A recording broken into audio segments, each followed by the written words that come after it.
Now, on Radio 4, the Today debate. What would it take to confront Russia directly over Ukraine? With a live audience and a panel of guest experts, here's Mishal Husain with Ukraine, Where's the Line? Good evening and welcome to this debate live from Broadcasting House in London.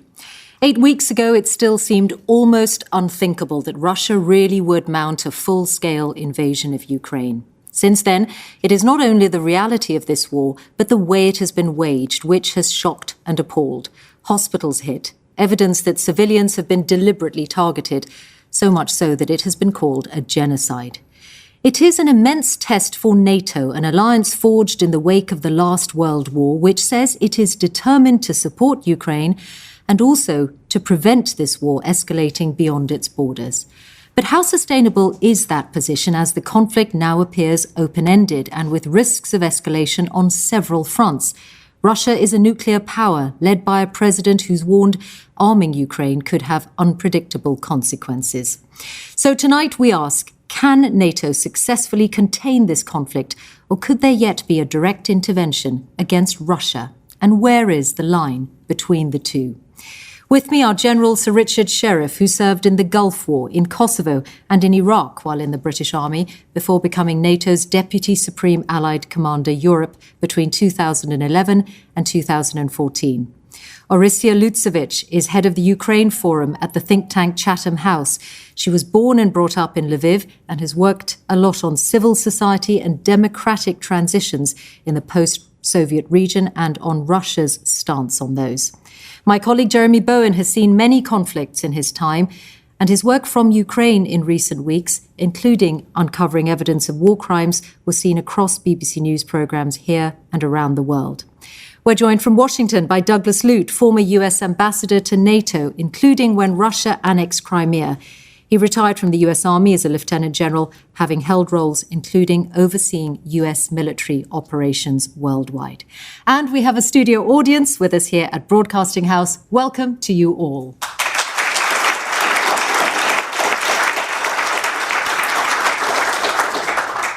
Well, it looks as though we are now in a new phase of this war. But let's begin our discussion tonight by looking back at the last 55 days, including the morning of the 24th of February, when it all began. Good morning from Kyiv, the capital of Ukraine, a city, a country under fire.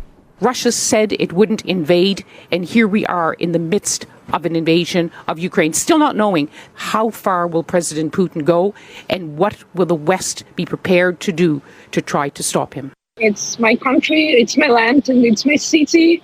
And now all of us, all of Ukrainians are under attack. Multiple cities are under attack. We must defend our country and maybe die in this war. You said you're prepared to die for your country? Of course. If our military called to me and said that we must die from our country, we must do it. Western leaders and NATO leaders, they don't understand that Putin will not stop. They are scared. It's absolutely necessary to provide direct military support to Ukraine to stop Mr. Putin, to at least to close our sky. This was the aftermath of yesterday's strike on the regional government in Kharkiv. Rescuers rushing by with stretchers, bodies dug from the rubble. Європейці, прокиньтесь, будь ласка, говоріть своїм політикам. Російські війська обстрілюють атомну станцію. Europeans, please wake up. Tell your politicians Russian troops are shooting at a nuclear power plant in Ukraine. That was the warning issued overnight by President Zelensky of Ukraine after a building... That's the scene from Mariupol yesterday. In the pictures that were shot at the scene of the Mariupol Children and Maternity Hospital, you can see a boy of about 10 looking completely shell-shocked emerging from the bombed remains of the hospital. In the same pictures, you see blood-stained pregnant women either walking out or being carried out on stretchers. When the Mariupol hospital and maternity facility have been bombed, this is our reality. And this is what we're trying to communicate, that you should not wait till the bombs will be shelling the European cities and capitals. because aggression has a nature to grow. And my president is very vocal saying there is a responsibility of the international community for the aggression that Russia has launched against my country. Certainly the sinking of this ship is a huge morale boost for the Ukrainians. They're arguing that they helped destroy this vessel. The Russians are claiming that actually there was an onboard fire and it was sank after it was being towed.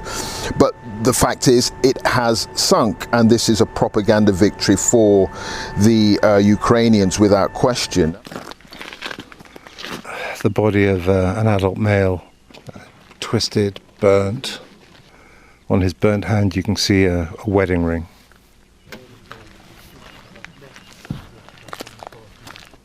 We're being told here that this is a couple who were killed when they were trying to escape. The war's blown through here, collapsed roofs, smashed windows, smashed houses. Burnt out, no signs of any civilians. They've been hammered. Oh, the terrible, destructive nature of war, however often you see it, however often you see the killing and just the waste. You never get past that, really. Some of what has been seen and heard and learnt of Ukraine in these 7.5 weeks.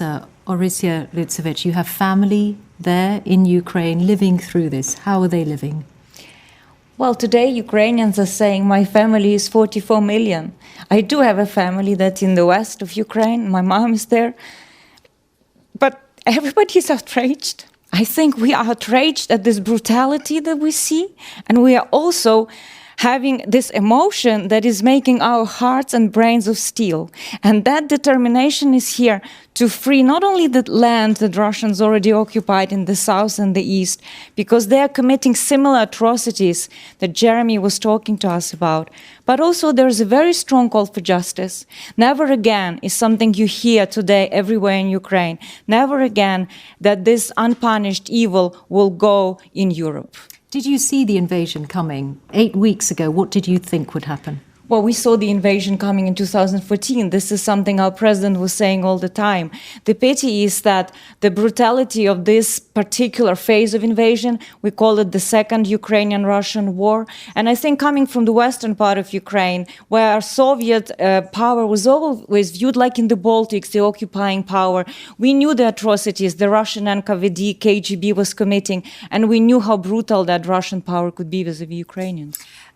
Jeremy, you just spent 6 weeks in Ukraine. Were you prepared for what you discovered in those areas that the Russians retreated from? Yeah, to be honest, I was. I sort of expected it. I've seen the Russian way of warfare before in Grozny, breakaway republic of Russia in the 1990s, in Chechnya, in Syria. Extensively, I was in Aleppo when just after the time it was completely flattened, the eastern side, by the Russians and the Syrians.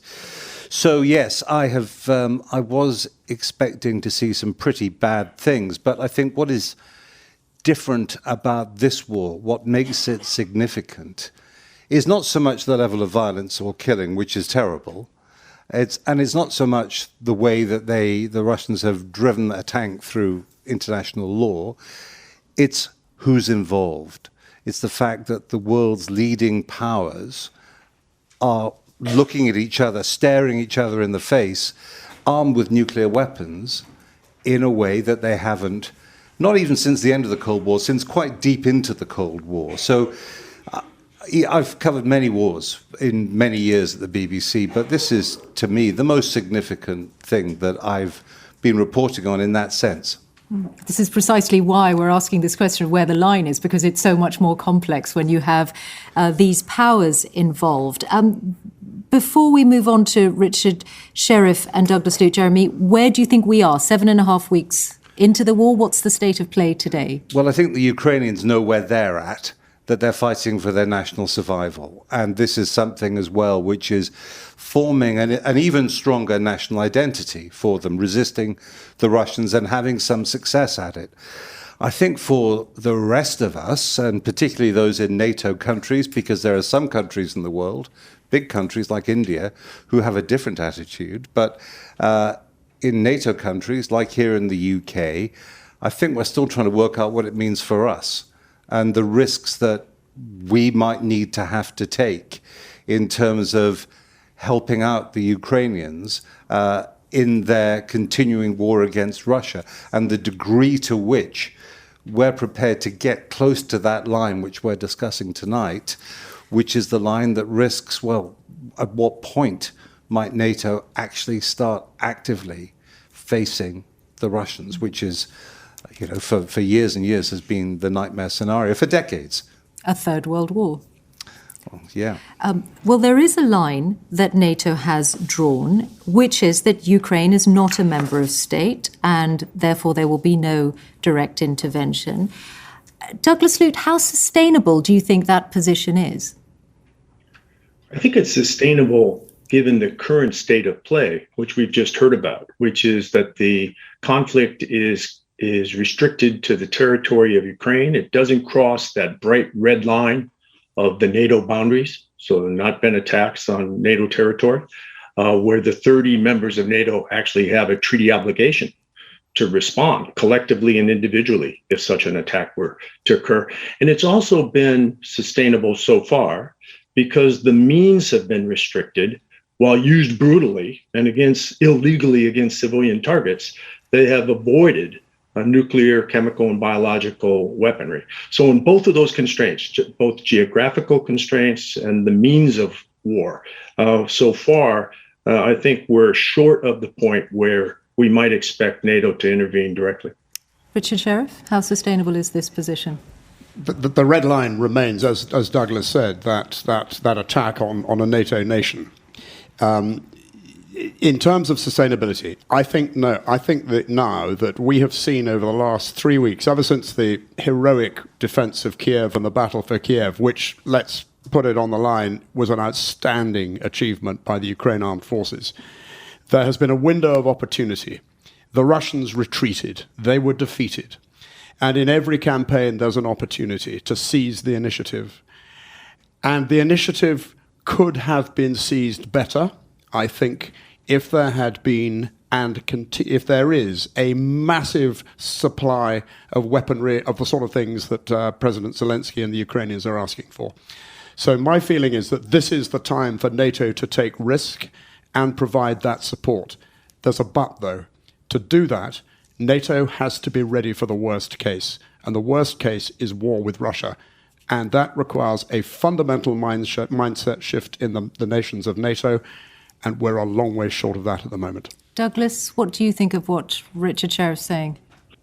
I think Richard brings up a very good point, which is that the theme of this program today has to do with the line between the current conflict and something higher. So the threshold of getting NATO involved directly. I think there's a lower threshold, too, that perhaps we must avoid. And that's the threshold of doing too little, too late for Ukraine.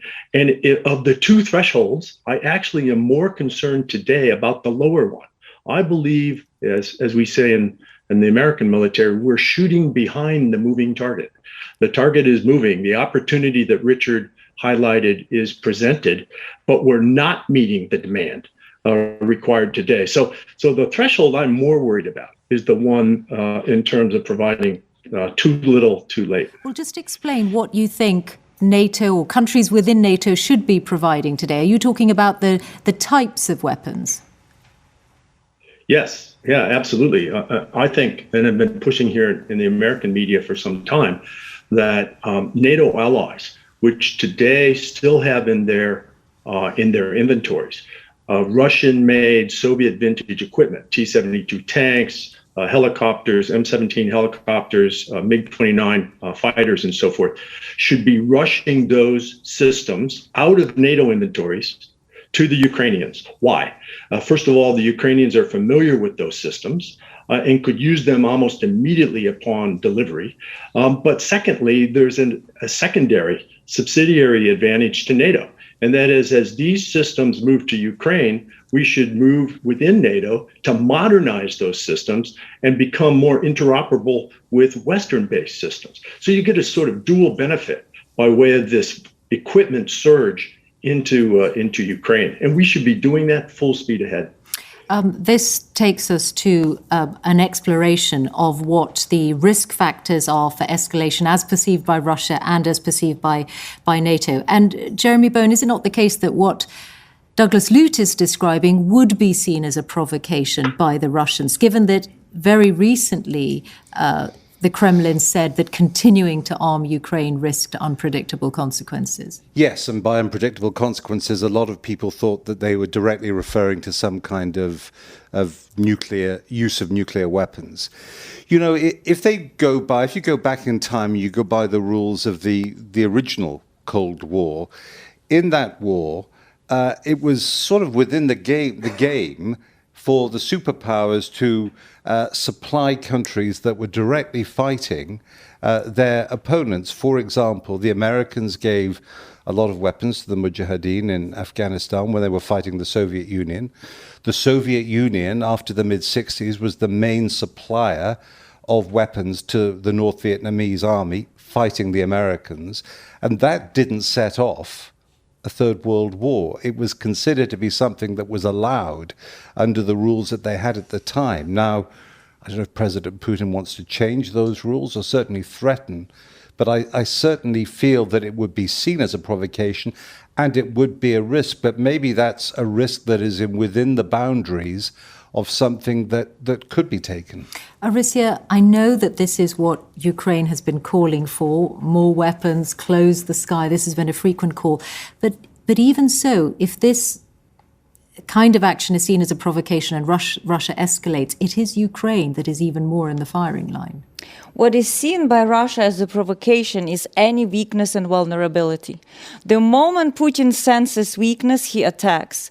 The moment he saw that he could do it after 2014, after the West imposed very weak sanctions after the annexation of Crimea, which is one of the gravest violations of international law, he attacked. Today, the Eastern Alliance of NATO, Baltic states, Poland is more secure because in 2017, after the annexation of Crimea, we have a forward presence there.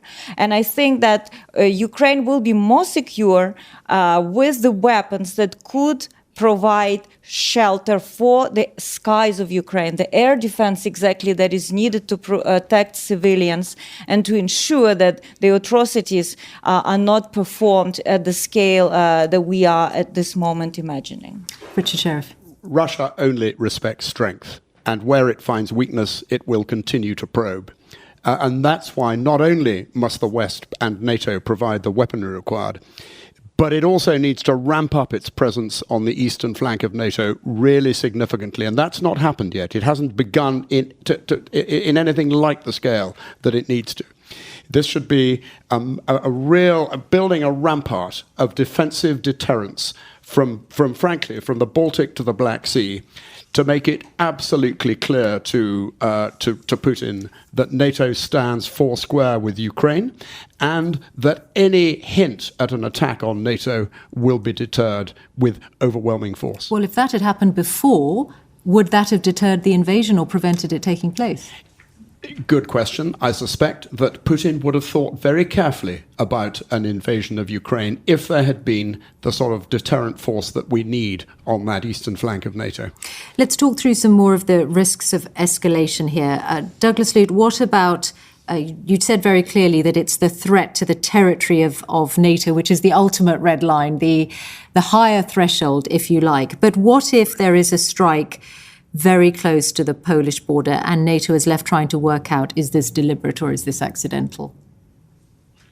Well, again, it's very difficult to parse out the circumstances in a hypothetical setting like this, right?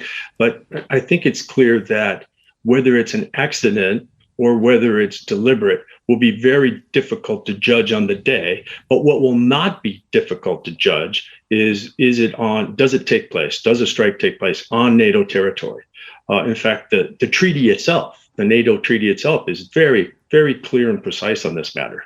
And of course, the byword of the last weeks has been that we'll defend every inch or perhaps centimeter of NATO territory. So the clearest distinction, the least ambiguity, has to do with the territory itself.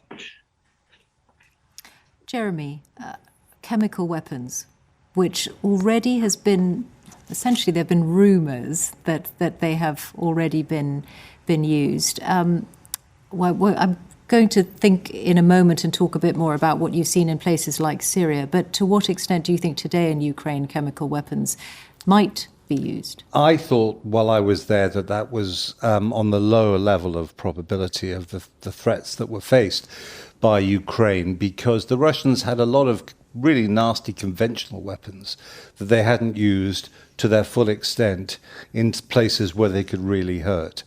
I always felt that they could have used missiles, for example, ballistic missiles that they've got and cruise missiles against sites in the capital, which they didn't do for reasons known only to them. But I didn't think that chemical weapons would be such a risk. But, you know, as you mentioned Syria, and having been in Damascus in 2013 at the time when the Americans supposedly had a red line about the use of chemical weapons, if Syria used them, they would take action.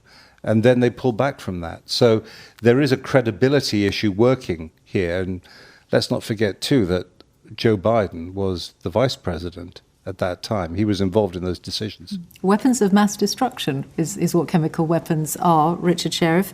Do you think their use against Ukraine would spark a direct NATO intervention?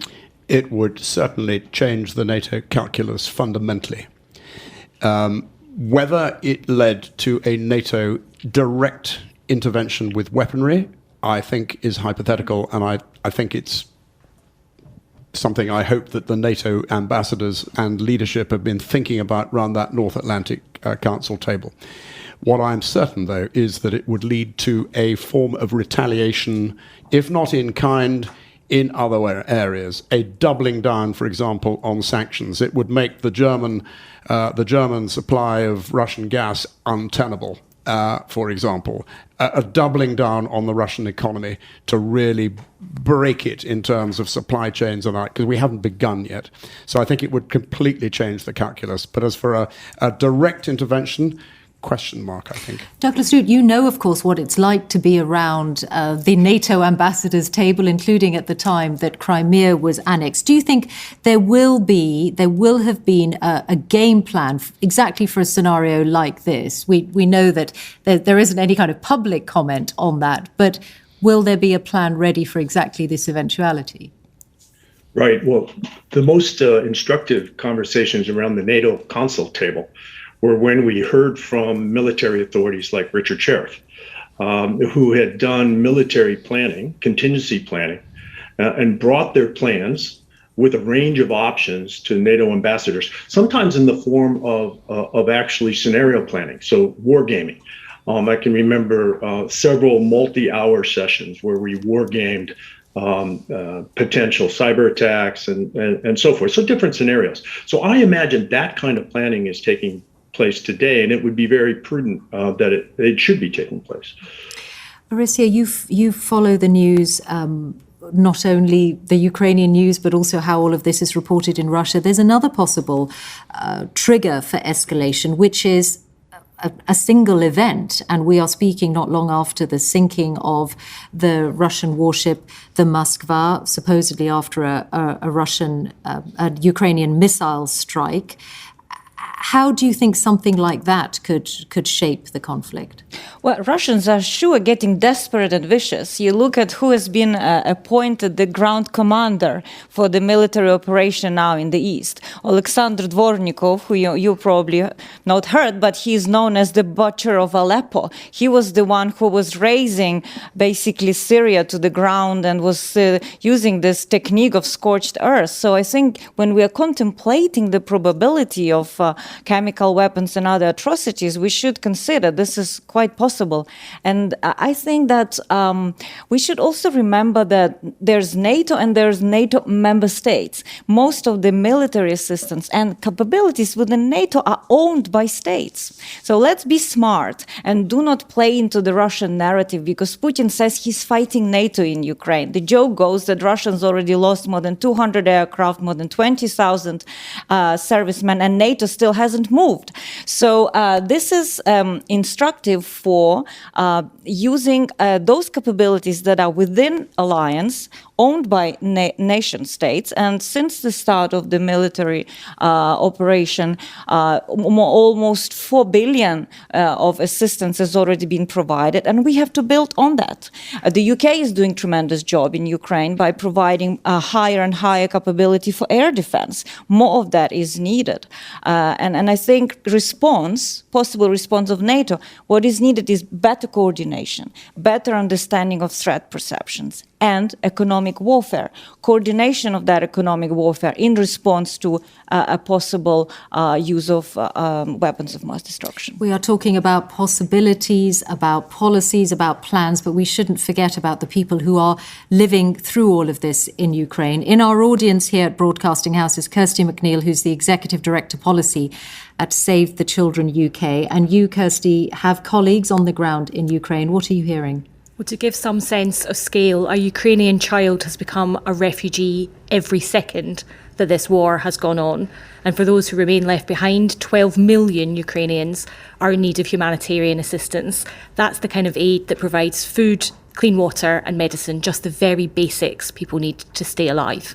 Every second of this conflict, a child has become a refugee. How many is that? So that's 1.5 million children have already crossed the border. And to give a sense of the speed with which this happened, some of them were at school as normal on the Monday, and by the weekend they were sat on the floor of a Romanian gym. So they are scattered, across Europe, certainly, possibly further afield as well. Scattered, traumatised, in need of, once we keep them alive and protected, in need of very, very deep psychological help to make them feel safe and help them recover from trauma. Kirsty McNeil of Save the Children UK, thank you very much for that. Let's just look back at NATO's record and the record of other Western interventions, and indeed occasions where interventions have not happened. Douglas Lute, you were making the point about how the key thing is an attack on NATO territory, the territory of a member state. And yet there have been instances where NATO has acted beyond its member countries, Kosovo, for example. Right. NATO has only actually suffered one attack in its 70-plus year history to date. That actually crossed the threshold as being defined as an armed attack on the territory of one of the member states. And that, of course, was the day after 9/11 in 2001. NATO took the decision to invoke Article 5, the collective defense clause of the NATO treaty. So there's only been one clear crossing of the, if you will, Article 5 threshold. But NATO's taken it, as you mentioned, in the Balkans, later in Afghanistan as a result of 9/11, and so forth. In Libya, NATO has taken military actions where it has reasoned that a more secure neighborhood outside of the alliance promotes security inside the alliance. So security in the neighborhood was important. And I think certainly beginning in the mid-1990s, the Balkan Wars are good examples of that. Couldn't exactly that, Richard, apply to Ukraine in the neighborhood? It absolutely could. And I think, therefore, all bets are on, everything is on the table. But I come back to my point about the imperative of NATO recognizing that it's got to be ready for the worst case. And until NATO is ready for the worst case, it can really make no decisions about any form of intervention, escalation, or the like. And as I say, the worst case means ensuring that our people, our populations, our states are mentally ready and physically ready for the worst case, which is war with Russia. And you think they still aren't? No, we haven't begun to think about it. I'm sorry, we just haven't begun to think about it. Life in Britain goes on very much as it has always done. Think what happened after Munich in 1938, which, okay, is seen as the high point of appeasement, but at least there was a mindset changed that allowed the preparations to be put in place so that when war was declared in September 1939, the country was readier for it than it would otherwise have been. Defense spending is way down. We've effectively disarmed in a whole range of areas. To be ready for war means not only preparing our populations for it, it means rearmament, it means seeing defense spending at levels as they were probably during the height of the Cold War, it means regaining and rebuilding lost military capabilities, and it needs political leadership for that to happen. But a lot of them are quite long-term things, aren't they? They take time. Well, it's a come-as-you-are party. So we've got to put everything into the shop window that we've got now, which we could. I'm sorry. NATO is an alliance of 2.5 million men and women under arms. Thus far, the alliance has put something like 40,000 onto the eastern flank. Jeremy, what are the moments where you think there are going to be big decisions to be made politically about how we approach Ukraine? I think there's a really big decision potentially that might be necessary if the Ukrainians start losing. Now, if you think back, it's less than 2 months, but February when all this happened, the expectation then among non-Ukrainians especially was that the whole thing would be over in about a week. And there was no move from Western countries, NATO, to actually intervene and help. No one expected to. But the real sea change has come because the Ukrainians militarily have done so well. President Zelensky has gone from being a slightly joke figure, an ex-comedian, to a really respected war leader.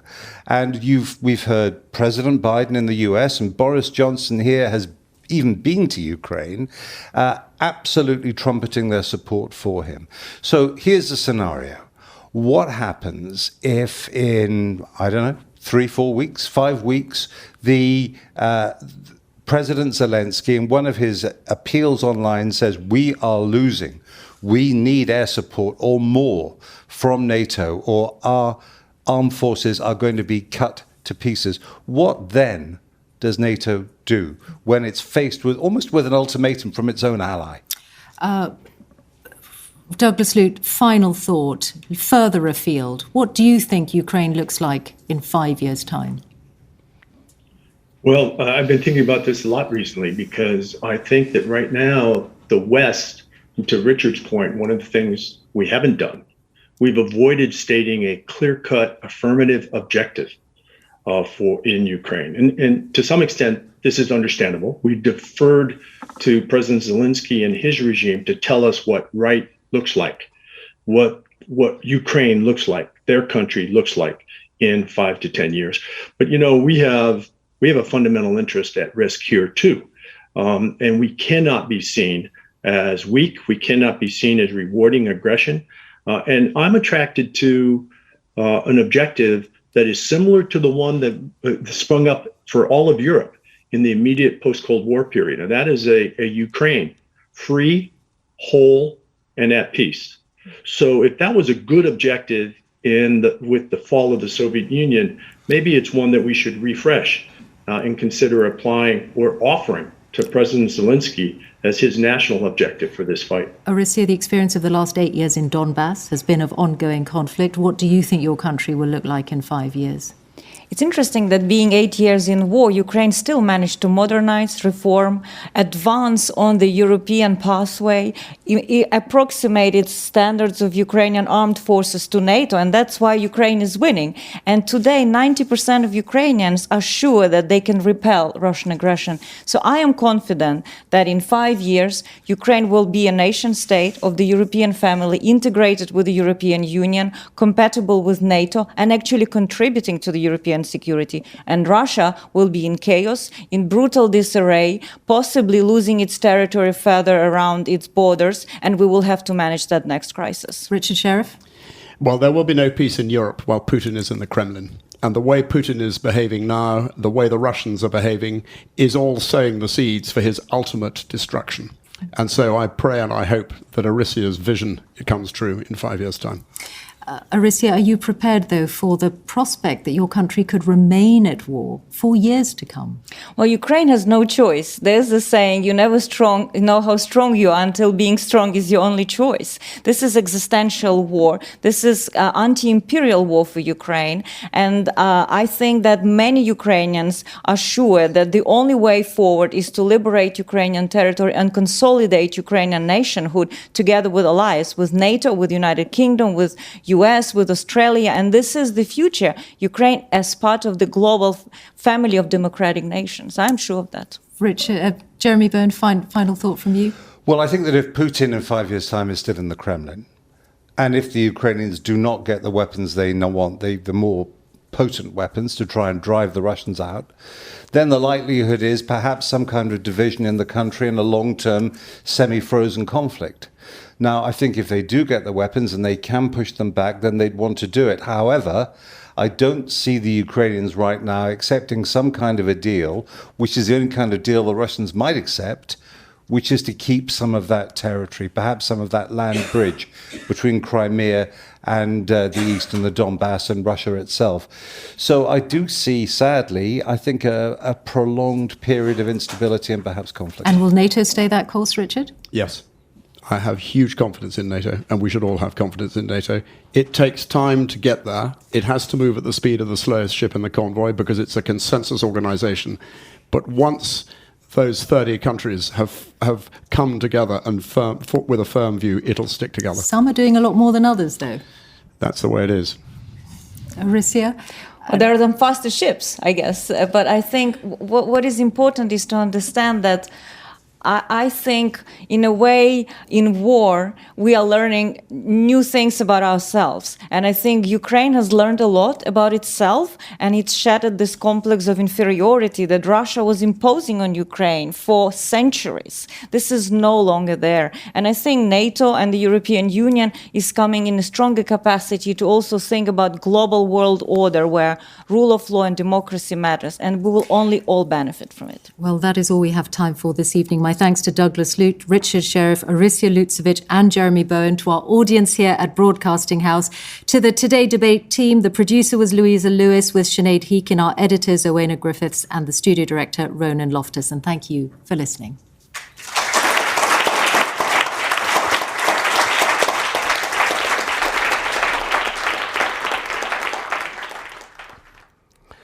Well, as we've just been hearing, with the Russian invasion of Ukraine ongoing, In Touch in a moment stays with the fallout of the conflict by meeting a visually impaired couple who'll be talking about their evacuation from Ukraine to Poland with a small child and 7 animals.